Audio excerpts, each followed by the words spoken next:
Hello everyone, Happy New Year and welcome back to Speaking Spurs and me, Kieran, talking all things Tottenham. Today we're going to talk a little bit about we're going to talk a lot about the Brighton victory in the Premier League on New Year's Eve. A little bit about where we are in the league, what we can look forward to. So let's jump into it. If you haven't done so already, please subscribe to the channel. Don't forget to support this video with a like, and as always, leave your comments below. Just want to say apologies if you can hear any noise going on around me. I don't know what it's like for everybody else, but here in Chelmsford in Essex, it's very, very windy right now, so you might get some of that noise come through, so apologies.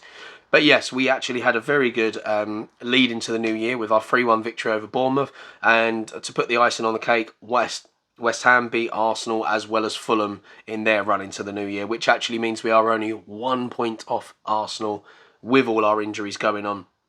So we received a massive boost when the starting lineup was announced. Rodrigo Bentancur, a man that was meant to be out for another 2.5 months with his ankle ligament injury, ended up back in the starting lineup like an absolute warrior. He put so much energy into his recovery after his ACL injury and returned from that a little bit ahead of schedule, only to receive another injury in his first full start, which should have seen him out for 2.5 months. But a month in, he's back. He obviously didn't play the full game. It was evident that he was lacking some sharpness, but it was a massive boost ahead of the game, not just to the players, the fans, and everybody involved. Straight back into the starting lineup as well, which is mad, against the informed team in the Premier League, who came into the game with 7 wins from their previous 9 matches in the Premier League. There is not a single team in the Premier League that had better form than Bournemouth heading into it, with their striker Dominic Solanke finally proving the talent that was there all along and has started to hit form in the Premier League. But it was us who opened the scoring 9 minutes in. Really good work from Bentancur and Giovanni Lo Celso. They got possession back, kept it from Bournemouth before Sarr latched onto the ball, drove, and to be fair, he was given way too much time and space. But I suppose they looked at it, saw it was Sarr, and thought, he ain't going to shoot, he's going to offload it. So they sat off him, and the young Senegal international put the ball away. But he did need to be consoled. As, you know, we get one player back in Bentancur, then we go and lose another one. Sarr in the first half. He was consoled by both Bentancur and captain Son Heung-min, presumably with an injury that is going to throw his African Cup of Nations hopes into doubt. As he was going off the pitch, he had his shirt covering his eyes, nose and mouth, and he did not take that away from his face on his whole journey down the tunnel. He obviously didn't want people to see just how upset that he was. Bournemouth actually looked the more likely to find the next goal. To be fair to them, they are playing some really nice football. They are just lacking, well, in this game they lacked the clinical prowess. Vicario was excellent once again. There was some intelligent defending at times from Ben Davies. I thought Emerson Royal was very good in this game at keeping us in it. But yeah, they failed to test Vicario and were punished when Giovanni Lo Celso put Sonny through with a lovely pass, the outside of his foot. It was a beautiful first-time ball. Yeah, and the skipper struck the shot across Neto and into the far corner. We then found a third with almost a carbon copy of the goal we scored against Everton, where Emerson Royal played the ball over the top to Brennan Johnson, and he hit it first time on the run into the path of the informed man that we have ourselves, Richarlison, who touched it home confidently. It was actually a pretty decent strike. He made a really good connection with it as he opened his foot up. And that puts Richarlison on 5 goals in 5 games. Now, had he not been offside against Everton, he'd have 7 goals in 5 games. So he's finding the back of the net on a regular basis now. His confidence is clearly high. And the thing that I love about Richarlison is, even though I mean, I suppose he gets caught offside a lot, but I was actually saying in the previous video that I don't always think it's because he's just lingering offside. I think sometimes, and I looked at it in the Bournemouth game, he made some intelligent runs, but we're just hesitating before playing that ball into him. So I think it's a bit of both. Sometimes he strays offside, sometimes he's offside because the ball's not played quick enough. But Bournemouth, they did get a goal back when Alex Scott struck a low effort into the far corner after a sweeping move by the Cherries. So, talking about the players individually, Vicario in goal. Made a good save from Solanke in the second half, but didn't really have as much to do as in previous games. Pedro Porro Was a little bit wasteful at times with the ball. He did his job defensively though, and he made a really good late block on Solanke. But all in all, not his best game for us. Emerson Royale, coming off the back of what I would say was a pretty poor game against Brighton. It was really impressive in the centre-back role. He made some really good blocks and tackles. And it was his pass that actually put us away for the third goal. And his passing is something that quite often worries me. He does try and get rid of the ball quickly. Sometimes it gets stuck under his foot. But ultimately, accuracy isn't really his thing. But he was really good in this game, really solid. Ben Davies made a couple of really important blocks and tackles, and he led the back line really well. And I think the thing that makes it more impressive for Ben Davies is that not only is he not a natural centre-back, he's having to talk to a whole line of fullbacks. So it makes it all the more impressive. And I have a feeling Ben Davies or Vicario will get the captaincy for the next game because, as we know, we basically have nobody available. None of our captains are available. They're either injured or out on international break. So it should be Ben Davies, possibly Vicario, because Postecoglou's spoken about his leadership within the group recently. Now, moving on to left back, Destiny Udogie. This guy, I'm telling you, I think he's crucial to the way we play because he pops up absolutely everywhere, not just down the left-hand side, in the midfield, in attack, in defence. He made some really crucial interceptions in the first half. He got up and down the left flank. He did look like he picked up a little knock in the second half. We'll have to see what happens there. Is he going to be playing the next game? But I'm sure he's okay. And many of you will have seen they did this New Year's resolution thing in the media with the Spurs players, and Eric Dyers was asking Udogie to stop getting suspended. Because they realise just how important he is to the team. Obviously, he's been rewarded with a bumper new contract, which is crazy considering we bought him. He stayed out on loan for the end of his first season. He's come back in. This is his first proper season with Spurs, and he's already been rewarded with a brand new contract. Speaking of another person with a new contract, Pat Matasar. I'm not sure if it's actually been announced officially yet, but apparently he has a brand new contract as well. Fabrizio Romano broke that, and this is, for him, his first proper season, I would say, with us. He opened the scoring with an excellent driving run and low finish. However, as I said, before the first half was done, he went down injured, seemingly in tears, and his African Cup of Nations in doubt. And what's interesting is, although I said he's been sloppy in a few of the games recently, he started this game really well. I love his driving force. I love his energy. You do notice it when he's not on the pitch. He does so much of the legwork for everybody else up and down. One of his midfield partners, Rodrigo Bentancur, which was the surprise return to the team, more than a month ahead of schedule. He won possession back to start the move for Sarr's goal. The goalkeeper kicked the ball out. He latched onto it very quickly ahead of the Bournemouth man. He, understandably, tired as the game wore on, became a bit more sloppy. It was a bit of a mixed display from him, really. I suppose we didn't expect him to be overly sharp. I suppose in the back of his mind there was a worry that if he overexerted himself or overcommitted to things, he might get another injury. So there was probably that element of it mentally. Also, the lack of match sharpness. So it made sense that after an hour and an hour under his belt, he was taken off. But it's great to see him back, and it's at a crucial time for us. Now, the other man in midfield, Giovanni Lo Celso, is revelling in this number 8 role finally. Played his part in the first goal with the sliding touch to Sarr. Lost possession a few times in the first half, but I think that's probably down to a little bit of lack of sharpness where he's been in and out of the team. But also just because he's so eager to get on the ball and do things. He's a risk taker. He's somebody that likes to set people up. So you will expect that he will give the ball away more than many other midfielders. But he made up for that with that perfect pass with the outside of his left foot to Sonny for the second goal. So for Lo Celso, he's scored goals recently. He got an important goal against Manchester City. He's racking up the assists. He's doing everything that we need him to do. And he's done, I think, was it in the programme? He was talking, he'd done an interview with Spurs and was basically saying how much he's enjoying his football, how impressed he is to be with Postecoglou, the way they're playing football.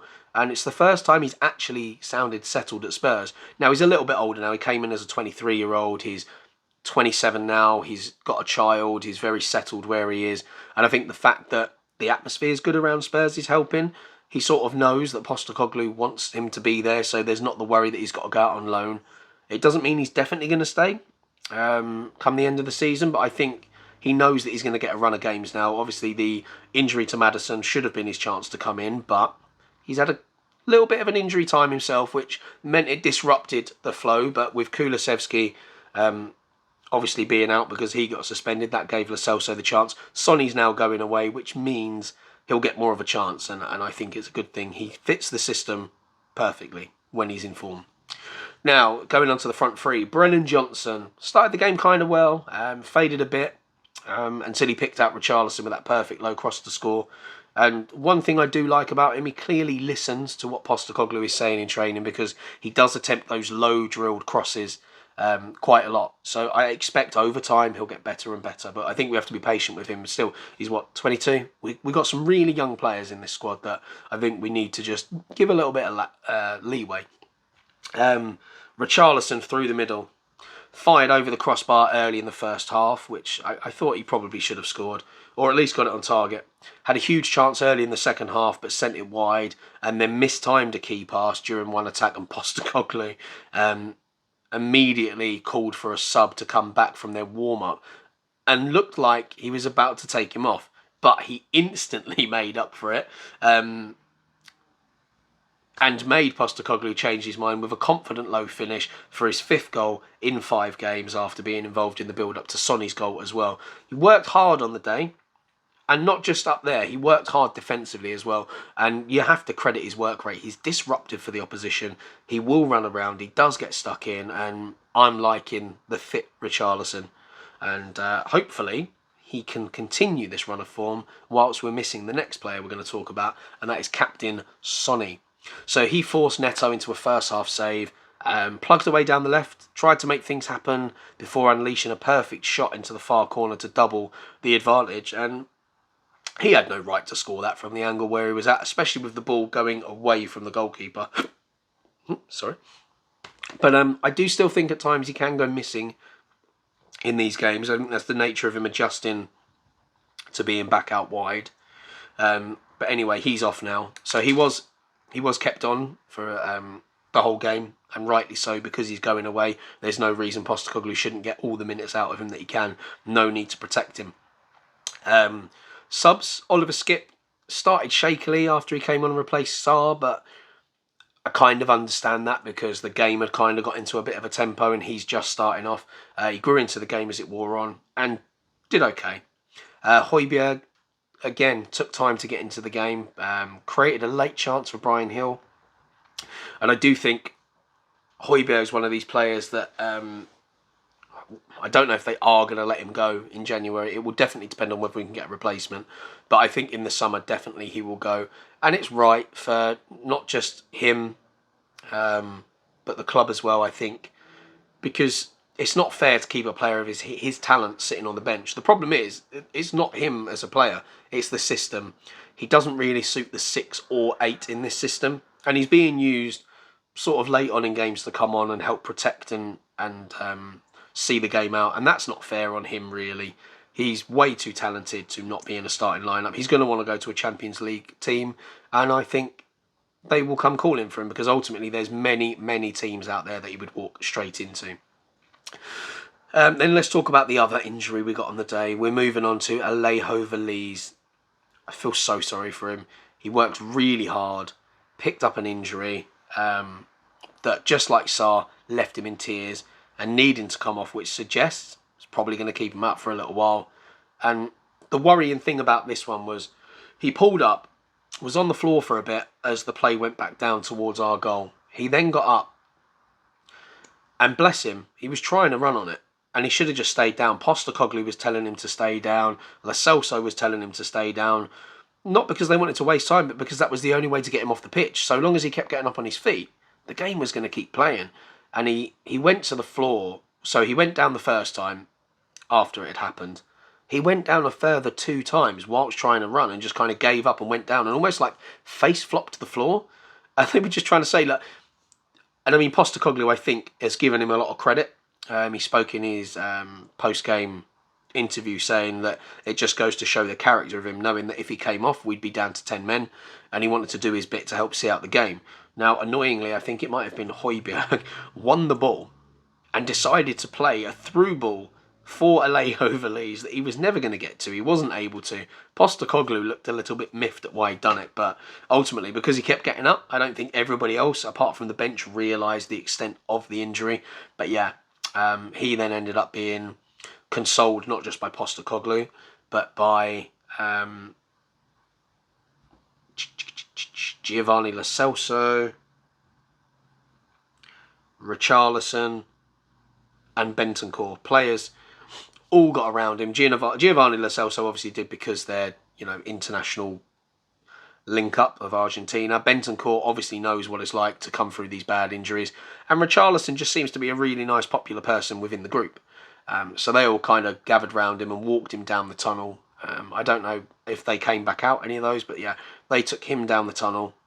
He looked absolutely distraught, obviously coming off the back of the last game. I know we lost against Brighton, but he got his goal, and it should have been the start of something good for him. So he was eager to impress, kept trying to get back up, but it just wasn't meant to be. So yeah, off he went. And then the other substitute on the day that came on were, well, there was two more actually. Eric Dyer, who slotted into the back line and did what was asked of him in the final moments of the game. And also Brian Hill, who had a big chance to score with a close range header, but he could only send it against the crossbar. Yeah, so that was it for the day for the players on the pitch. Overall, even though it wasn't our best football from start to finish, we had some really good moments in the game. But I think this game just showed you how competitive the Premier League is, because Bournemouth at times were excellent. I thought they played really, really well. Absolute credit to their manager. And yeah, we did see some bookings actually come towards the end. There was Postecoglou got booked and Giovanni Lo Celso. So that was because they were trying to tell Veliz to stay down. There was a miscommunication. The Bournemouth bench thought that we were trying to waste time. So they got irate. Postecoglou had to be held back by quite a few people. And Giovanni Lo Celso, bless him, he actually normally is a wind-up merchant, but this time he'd gone over to their bench and manager to explain exactly... Sorry about the camera shake there, just kicked it. Went over to explain exactly why they wanted him to go down, to explain that we needed Veliz to come off because he was injured and we weren't trying to waste time. But because he'd left our technical area and gone into theirs, it meant the referee had to book him. I think it was unnecessary for the referee to book him, but I think because there was a lot going on, he made an assumption that Lo Celso was doing something that he shouldn't have been in a bad way. But apart from that, we dug out a difficult win. We defended well. They frustrated us. They played good football. Our defenders did their job. We took our chances quite well, where we've been relatively poor. We forced them into a lot of shots that either went wide or were blocked or over. So what does this mean for the Premier League standing? Well, before Newcastle and Liverpool played, we were only 3 points off of the top spot. But, so what it means, Liverpool, they beat Newcastle, so they are sitting top. And this is all after 20 games apart from Manchester City, bear in mind. So Liverpool, after 20 games, 45 points are top. Aston Villa are on 42 points, so they are only 3 points off the top spot.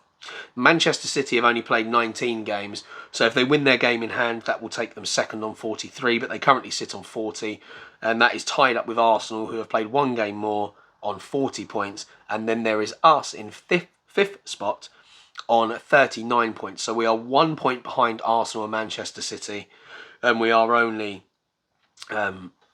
3 points off of second placed Aston Villa and 6 points off of top spot Liverpool. So actually not too bad. Now, if you go a little bit further down, you've got on 19 games, West Ham United have got 33 points. So if they win their game in hand, that takes them 3 points behind us. But really, that's where the gap kind of starts. If you look down into after that, Manchester United on 31 points and everybody else below that. So you are starting to see now that their sort of top six are breaking away. So for us, all I can ask is that players come back from injury. We start making some signings. It looks like the Dragusin deal is getting closer. We're contacting them every day. Apparently personal terms have been agreed. It's just a case of finding a deal with the club. They want 30 million. We're trying to get them down to 25. The good thing is we've got a bit of time on our side. We know Mickey van der Ven is close to a return. So, I mean, you could say there's an urgency to get a centre-back in, but at the same time, they're probably not going to be up to speed anyway before Van der Ven comes back. I think there's talk that he's going to be back for the United game. He's probably not going to make it back in the starting lineup or even on the bench for the Burnley game, although it was suggested he might have been able to appear on the bench. But yeah, we'll see. Ben Davies has done a very, very good job.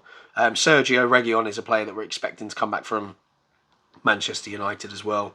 And there will be question marks over what is going to happen with Japhet Tanganga, who out in Germany, unfortunately, after coming back from that injury that he had when he went out there. He hasn't featured at all, hasn't been in the squad, so I wonder whether he's going to be recalled from his loan and maybe sent somewhere else, because at the moment, he's not gaining any experience. He could just be back here sitting on the bench or helping out with the under-23s or something. At least he'd be playing some games. So there's a possibility he'll come back and go out on loan somewhere else, or he could be used as another backup centre-back, bearing in mind Eric Dyer may choose to leave in this window. He's been heavily linked with West Ham, Roma, and a return back to Portugal. So we'll see there. But I will do a proper video on all things transfer very soon. That is it for today. Thanks for sticking around. I have been Kieran from Speaking Spurs. Do not forget to like, subscribe and comment. And until the transfer story is coming up tomorrow, come on you Spurs.